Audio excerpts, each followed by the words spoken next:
First of all, thank you very much for having me. It is officially the best day of my life because I'm here talking to you today. Uh, you made my day. So yeah, most people know me from YouTube. I have two channels. One is called the Punk Rock MBA, where I talk about music history. The other is just my name, where it's a little bit more silly and kind of fun sort of stuff. I'm also really active on LinkedIn, where I help entrepreneurs grow their audience through YouTube and on LinkedIn. Before that, I'd probably been doing product design and marketing for a little over 20 years now, which is terrifying to say. But yeah, good. I worked in the agency world for a lot of like Procter Gamble stuff like Febreze and Tide and Swiffer. Worked at Abercrombie and Fitch doing design and marketing. Also worked at a Silicon Valley startup called Creative Live, which is like online education for creative professionals. And then started doing YouTube in 2017, which is probably what most people know me for. We're all on this different path, and I've talked to a few who, people who are doing weird and different things that are getting noticed. But then I'm also talking to people who maybe the job search was just brutal, or they got so tired of it and they're like, you know what, I'm going to do my own thing because I have control, Yeah. 100% control over my destiny. Well, I do have a lot to say about this. If you want to talk about the sort of topic of non-traditional like career paths and stuff like that, I have a ton to say about this. So we could get into that if you would like to. Yeah, let's do it. Let's go deep. Yeah. Okay. So one of the things you mentioned, I have like very, very like, it's probably a little bit unhealthy. Like in all seriousness, it's probably a little bit unhealthy, like how resentful I am about like sort of the hiring, the traditional hiring process, because it's never, ever, ever worked for me. Like I'm obviously very good at my job, and I have not once successfully made it through like a typical like HR kind of recruiting process. Every time I've ever gotten a job, it's because I was able to make a connection with the right person who sort of snuck me in the back door, and that's how I've every single time that I've gotten a job, including like even at Abercrombie and Fitch. The reason I got that job was because I had a blog about like metal music at the time, and one of the people who read it, good friend of mine now named Sean Kemserov, I tweeted like, "Hey, I need a new job," and he's like, "Oh, I can hook you up at Abercrombie," and I was like, "Oh, okay," and he wasn't lying, he did. Um, Super, super, super untraditional way to get in there, and so you mentioned sort of the idea of not working at these big companies, and here's something that I think is very unfortunate, but people should be aware of, is that there is almost no relationship between your ability to do the job and your ability to get hired for the job. These are two completely different things that have very little to do with each other. And unfortunately, and so that's being aware of that, I think is really important. I was not aware of this until way later in life because I naively thought that people actually would like read your resume and look at your, portfolio and all these other things and like actually evaluate you as a human, which is not true. And at best, they'll do a keyword search or something like that.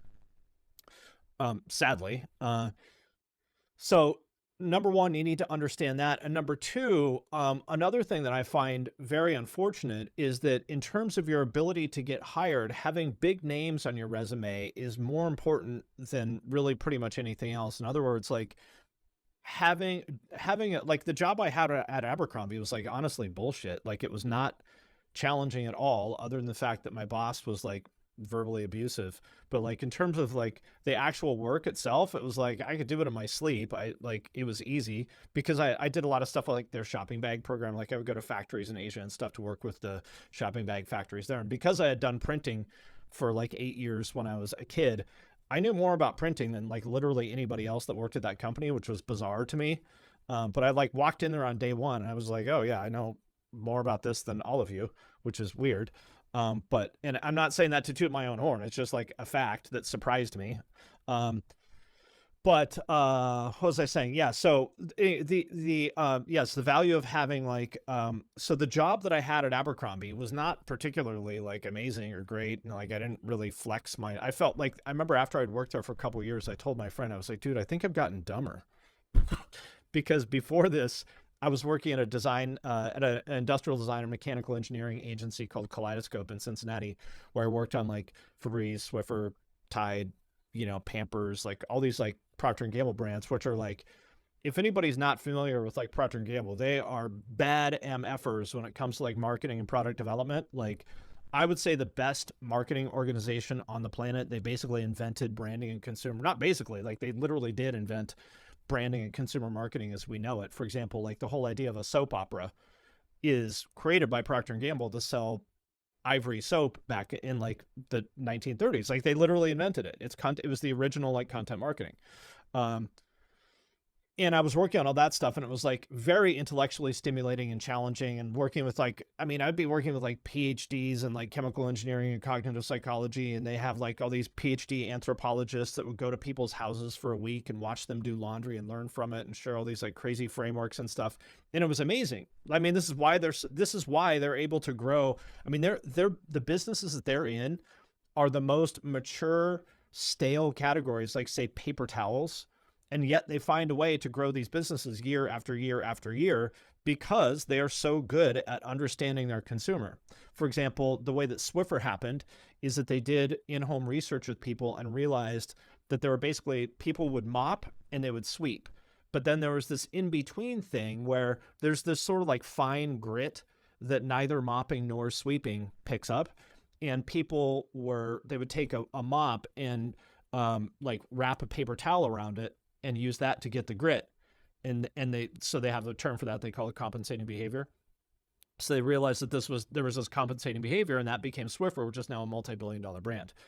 And so that was the kind of stuff I was working on at Procter and Gamble. And then I go to Abercrombie, and it's like, you just want me to go to press checks for like shopping bags? Like, okay, I did this when I was like 19 years old. Like, this is not even slightly challenging for me, other than the fact that my boss is like verbally abusive. Like, okay. So I was like, I've gotten dumber from this. But the reason that I took that job is because I realized that I was being held back by a lack of big names on my resume. I had done a lot of stuff that I think was pretty cool. And certainly, in terms of my skills, I think they were very sharp. But I was just basically, I was not marketable because I didn't have a big name on my resume. And so that's why I took that job at Abercrombie, specifically for that reason. And even now, when I mention that job to people, it always makes them like, not like, oh, wow, now you take me seriously because I worked at a company you've heard of. So I agree with everything you said about how there's so many of these like really cool, stimulating jobs. However, I would also balance that with like the unfortunate reality that if your goal is to work for someone else, which maybe, whether that's a good idea or not is a separate conversation, but if your goal is to be hired to work for other people, then I think you should try to have a recognizable name on your resume at some point or another, solely because it will open doors for you, which is really dumb. And it's very frustrating to me that that's the way it works, but it is. Yeah, that is actually very interesting because especially in the startup world, I know that as you're fundraising, the more big headline like logos that you can say on like, oh yeah, we've worked with XYZ. It's like, oh, we're gonna give them money. It's like, but that doesn't necessarily Silicon Valley mean. is I mean, no, Silicon Valley is so like they think of themselves as these like renegades that, don't follow the script and blah, blah, blah, and all this stuff, which is total nonsense. I would say that like Silicon Valley people are as as obsessed with pedigree as anybody on the planet, to the same extent as like high finance or something like that. It's like, where did you go to school? And it has to be if it's not one of basically 10 schools, then you've already lost a point. Did you intern or whatever at some other big company, which again, one of a very select list of companies. And if those two things aren't true, you go to the bottom of the pile no matter what. So again, it's like it's frustrating to me that this is the way the world is. But to me, all of this is just going back to sort of what you said earlier. Is like, well, if that's the way I think if you want to sort of well, let me back up here again. Like I said, I have a lot to say about this. If you happen to be 17 years old and you're listening to this, I'm going to tell you how to play life on easy mode, which is to pick a lane and go down that lane. Just follow the script. That's the easy way. So imagine where you want to be in 20 years, whatever job you want. Let's say whatever director of engineering at whatever. Pick a company, and then back, and then outline the steps going backwards from that. What jobs do you need to have before that? Where do you need to go to school? What do you need to major in? And then start that path at 17 years old and go down it. And by the time you're 40, you'll probably be a multimillionaire and you can retire or do whatever you want. That's playing life on easy mode. And you see a lot of people. So like my wife worked for AWS for 6 years, and you see a lot of people there like that, that went to, MIT or Stanford and, whatever. She was on like their iOS or their IoT team. So a lot of people there had, a master's in electrical engineering and a master's in computer science from like MIT and Stanford or something like that. A lot of those people, and they're super smart and they're brilliant and all that stuff and very accomplished. And so if you want to play life on easy mode, do that. However, for most people listening to this, they're probably in their 30s or 40s, and it's a bit late for that, which is the situation I found myself in. And so in that case, it's like, well, what do you do now? I would encourage everybody to just opt out of that system. Meaning, there's a lot, you can make plenty of money, unless you live, unfortunately, I do live in the Seattle area where it is really expensive, but unless you live somewhere like, Boston, Seattle, New York, Bay Area, something like that, making a couple $100,000 a year is more than enough to support any family. And I'm not going to say it's easy, but it's totally possible to make a couple $100,000 a year doing just about anything if you just are deliberate and smart about it and understand how to run a business. So I would say, like, rather than like frustrate yourself by, beating your head against the wall of this, institution that doesn't really want you, don't play their game.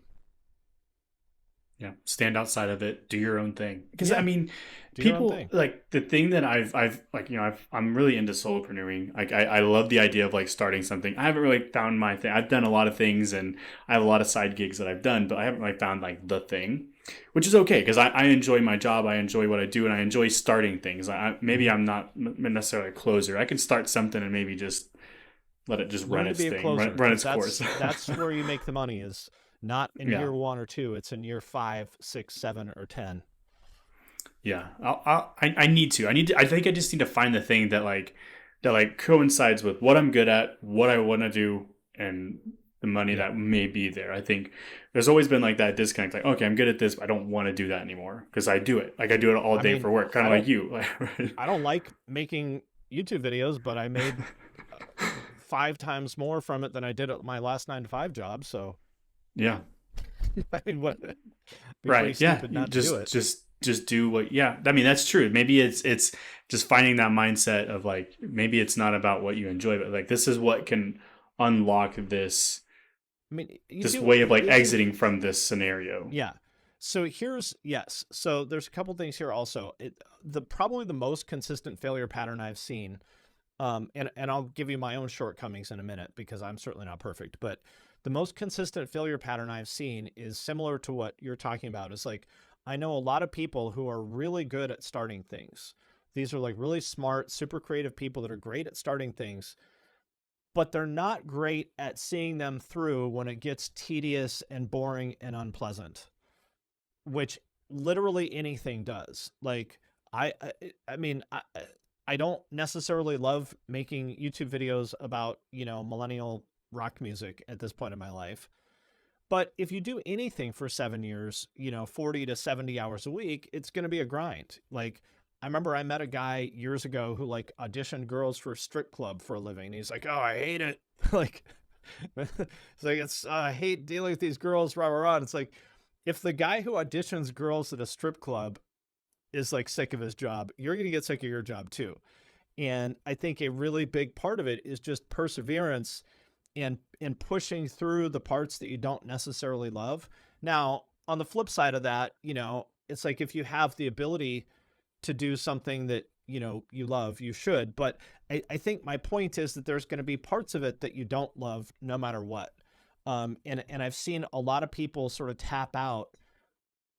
I don't want to say as soon as the going gets tough, but it kind of is that. Like a lot of people I know, a lot of people I know who are creators, meaning like, YouTubers or musicians or something like that, will start a company that makes instruments or plugins or something like that. And they'll make the first one. And it's like, okay, well, the first one, it's out and we kind of got our first little bump of sales, but now what? And then they just sort of like fumble it after that. It's like, well, that's when the game's just starting. I think of it, there's a saying they have in wrestling, is like, the first period is won by the kid with the most talent, the second period is won by the kid with the better conditioning, and the third period is won by the kid with the most heart. And I think that's true of business too. It's like, you got to finish strong. It doesn't, uh, where you are, in the first inning is cool, but it matters where you're at in the last inning, really. So I think the ability to persevere through things is really important. And also what you said is like, doing something that may be a little bit of a grind now in order to set yourself up for future freedom, I think is another one. It's like, like, I made a video about this. I've been kind of burned out on YouTube for a couple of years, but I just keep telling myself, listen, every year that I do this and make this much money, I'm buying our family multiple years of runway, because, the amount of money I make now is several times more than our expenses. So 1 year of income now is like, whatever, 3 or 4 years of freedom after this, where I can go figure out the next thing. So if you want to escape the matrix, I think you've got to accept that it's going to be difficult and unpleasant sometimes. And actually this touches on a theme I've had with one of the other guests, that there's, there's like, it's all about like energy, energy, like conditioning, basically, like, like the amount of energy you're focusing on a task, or just like those tasks that you don't want to do, and you like, if you don't do them because like, oh, I don't want to do them, like, you're still energy, there's still a ton of energy being leaked out. Just do Thinking it, get about it it, done, and then just it's do gone. it, Yeah. and then it's gone. And then maybe you can think about other ways of like how to like fix those, like, utilizing, maybe AI can help offset some of the Sure. struggle that you have with it, and you got to spend a little more energy to and save energy later on. But I think that, like, this is probably going to be a theme that, it's like the like energy, just doing the thing to push through, and to like, and set that goal and say, this is how we get there, this is how I get there, this Yep. is how I set my Exactly. family up Exactly. for that success. Exactly. This is just a step in the process. I don't have to love. Listen, I've done jujitsu for a long time and stuff, so I think about these things in a lot of ways. Like, do you love, doing the conditioning drills and stuff like that? No, you sure don't. They suck. But, it's got to be done. I mean, I think, there's the UFC fighter DC Daniel Cormier, who always would always talk about embrace the grind. That's what it is to me. It's like, I am very grateful and thrilled that I have the ability to like chart my own course. And as part of that, sometimes I'm going to have to grind through some things that aren't that fun. That's okay. I'm not mad about that. That's just a part of what I signed up for. And you got to take, the bad with the good. It's a package deal. You don't like, there's a fantasy to think that there's a world in which you just get to just wake up every day and do whatever you want and ignore the unpleasant, like boring thing. Like that doesn't exist. Right. Like, good luck. If you find that world, let me know and I will be the first to follow you there.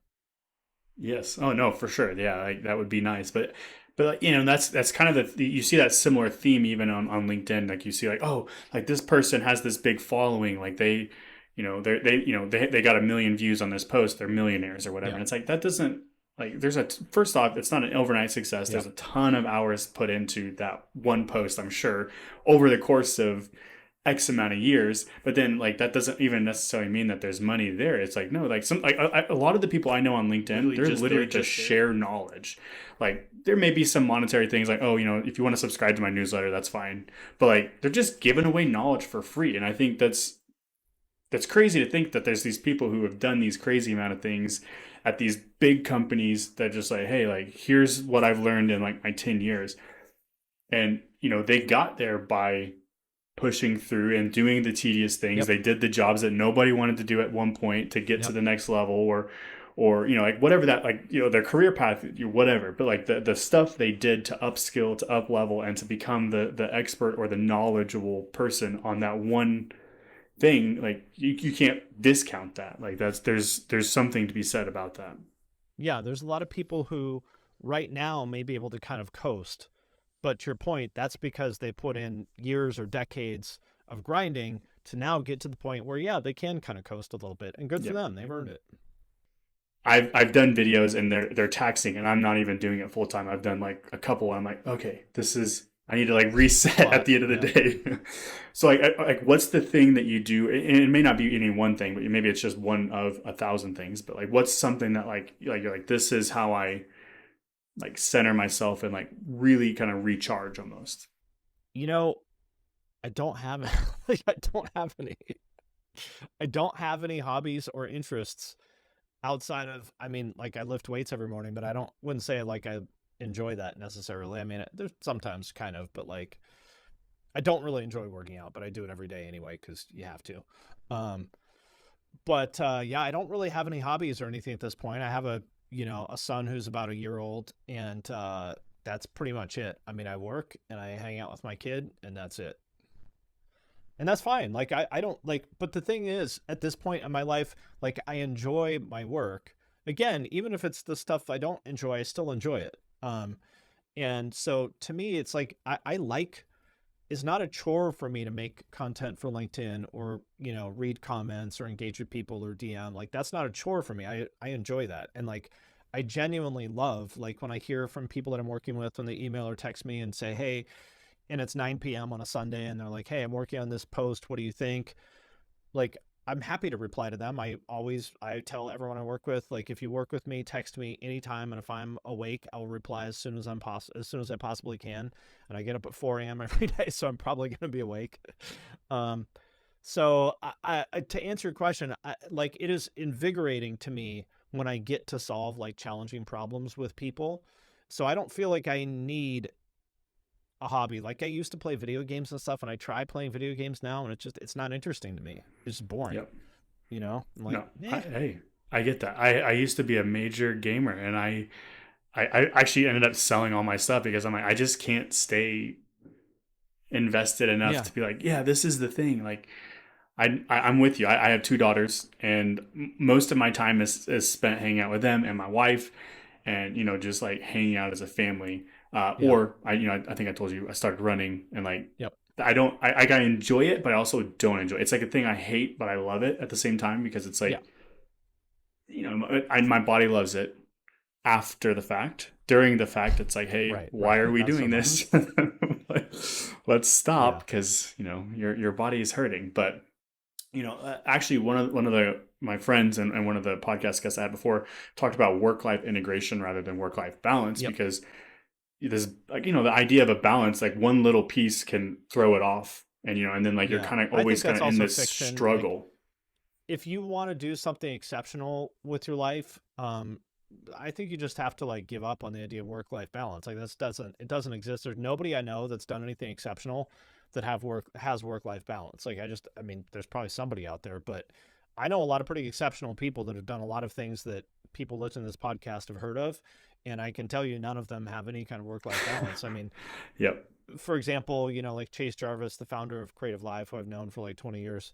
Um, I mean, when he was a photographer, he was on the road 200 days a year. Like Yep. that's insane. Like I worked pretty hard. I could not do that. And No. at Creative Live, he'd get there at whatever 7:30 or 8 in the morning, and then be there all day, and then go, have happy hour dinner with people until whatever 9 or 10 every night. And like, but he likes it. Like he enjoys that. Like, to me, if I'm talking to a client that I'm working with, like that doesn't feel like work to me. It feels like I'm bouncing ideas around with a friend.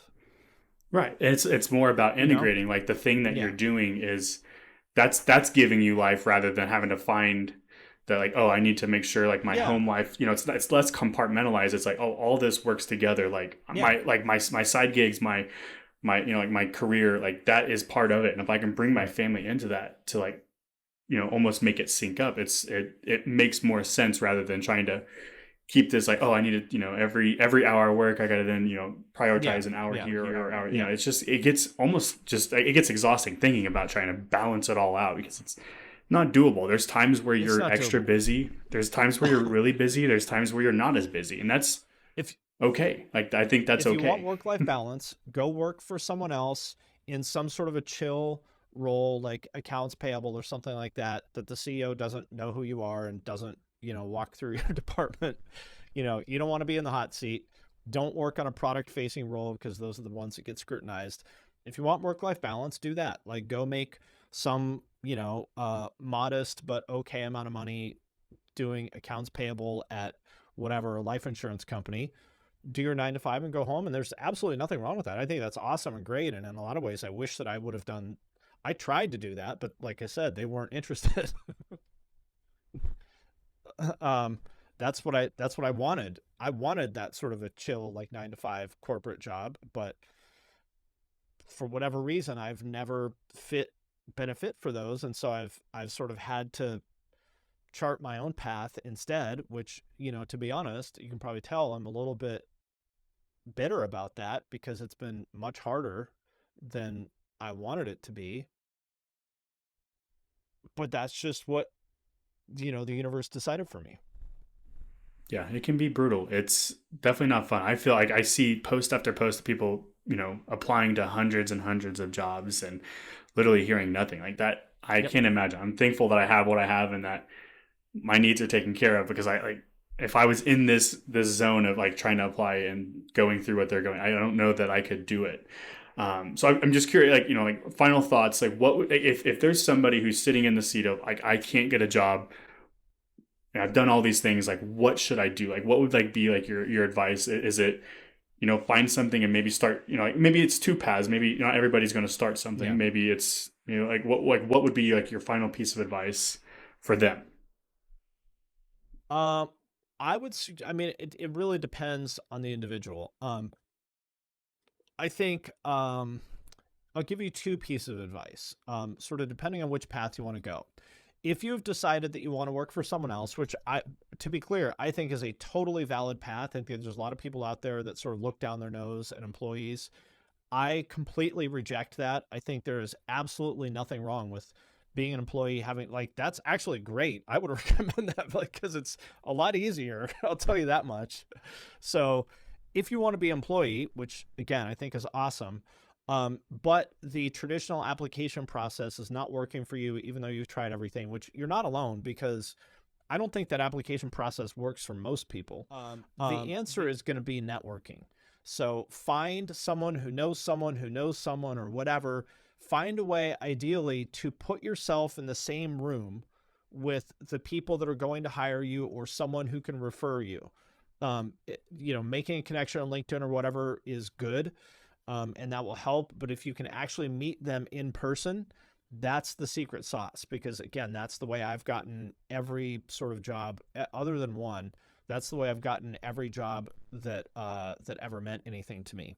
So if you look on Eventbrite or, LinkedIn or Facebook or whatever, there's lots of places where you can find events in your area, like meetups, or there's various, like, if it's tech, there's different kind of tech meetups in every city, whatever. There's probably like 5 of them in most major cities. Go to those and just say hi to everyone. And your goal should not be to get hired. Your goal should be to make friends. So just go. If you're not sure what to do, go up to people and say, hey, how's it going? My name is Finn. What brings you here? Just do that. Spend, every minute you can doing that, and just ask people questions about themselves and be genuine about showing interest in what they're doing. And you don't need to sell yourself. You don't need to like hustle and hand out business cards. If you just go ask people questions about themselves, they will walk away from that thinking that that was an awesome conversation, because guess what? We all like talking about ourselves. So, and then that will turn into, and they'll ask you questions about yourself, whatever, that will turn into, it's not going to happen overnight probably, but it could. That will turn into the kind of opportunities where, let's say you do whatever SEO, then, that will come up in conversation naturally, and they'll be like, oh, you do SEO? Well, actually my company is, hiring for that. Or, oh, you should talk to my friend so-and-so because she's hiring for such and such.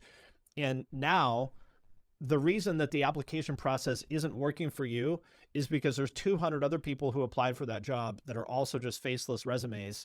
And there's 1 or 2 people that know a hiring manager, and those are the ones who are getting the job.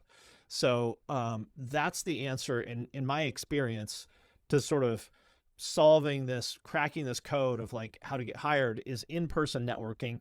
If for some reason you can't do that, LinkedIn is probably the second best, but it's worth traveling for this. If you got to get a babysitter, if you got to beg and plead for your husband or wife to watch the kid while you go to this thing, it's worth it. All you got to do is meet the right person once to potentially change your life. The other side of that, if you've decided that you want to opt out of that and build your own thing, is kind of related to that, is figure out what skill you want to offer it. And I'm not going to say it doesn't matter, because some are, more lucrative than others, but it doesn't matter that much. Like, just understand that you are in the business of selling even more than you're in the business of doing the work. Because for almost, like we talked about earlier, for almost everybody, doing the work is not easy, but it's the easier part. You know how to do the work. What you need to do is make sure that you have a reliable system for being visible and connecting with the kind of people who are going to pay you to do what you want to do. And that's a whole topic for another podcast. But I think for the people listening to this, LinkedIn is probably the best place to do that. That combination of LinkedIn and YouTube. But, in the short term, like, LinkedIn is probably the best place to build a business. You could start right now with a brand new LinkedIn account. And if you hustle hard enough, within, could be, if you get lucky, a couple days, but I would say even, I'm a big fan of like brute forcing it. So let me give you an example of this. If you made a list of 500 companies that you wanted to work with or people you wanted to work with, and you put those into a spreadsheet, and you spent some time, let's say you're out of a job and you spent 4 hours a day, just like, reaching out to those people and to those companies and engaging and blah, blah, blah. If you spent 4 hours going down that spreadsheet every day, 100% guaranteed that eventually one of those people is going to say yes, and they will pay you to do something. Like, that is guaranteed, right? Guaranteed. I promise you that will work. No matter how much you suck at it, I promise you that will work. So if it feels like it's impossible to get clients, it's not. I just told you how. Now, then again, that may be one of the parts where it's tedious. So like, do I want to spend 4 hours a day, like, grinding through the spreadsheet? Well, maybe not, but if that's what it takes to, yeah, it's got to be done. And eventually then word of mouth takes over and you don't have to do that stuff anymore. But you can brute force a lot of things in life, but it's not going to happen if you just like make a website for yourself and sort of sit back waiting for people to discover you and how great you are. It's not going to happen. No, you have to go out there. And I think, Get it. like, follow salespeople. I think that's a big thing. Like, if you're not following salespeople and you're starting something, like, you are doing sales. No matter what you think, you're doing sales. Yep. You're selling your brand, you're selling Yep. yourself, you're selling your business. Do it. Like, you'll be astounded by the amount of knowledge you can gather and then utilize that, even if you're not in sales, because you're selling yourself. You are in sales, whether you realize it or not, period. Yep. As a founder, you are a salesperson. Yep. Hands down. Well, Finn, thank you so much for hopping on today. This was great. It was a great conversation. I definitely feel like we could, probably go 3, 4, 5 episodes worth of content digging into just one little topic. But it was a pleasure. It was a pleasure talking with you and getting to know you. Yep. Same to you, and happy to come on again if you want.